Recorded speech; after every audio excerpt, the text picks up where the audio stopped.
you got a Lynxx chainsaw and your battery is dead, you can't get them from Harbor Freight anymore.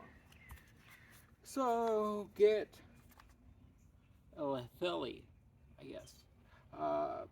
I just researched them. I found one where the chainsaw looked like the Lynxx, and so I got the battery.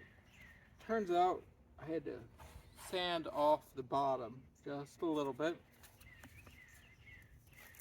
and then in here relocate the terminals slightly. You can see they're just spaced forward a little bit. And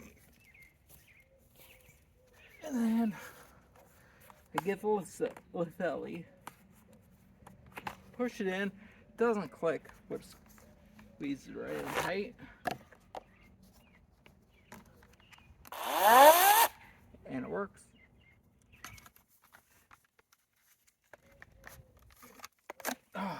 Now, to keep it charged up, I did have to cut out the bottom section of this here, but it's been working fine for a couple of years.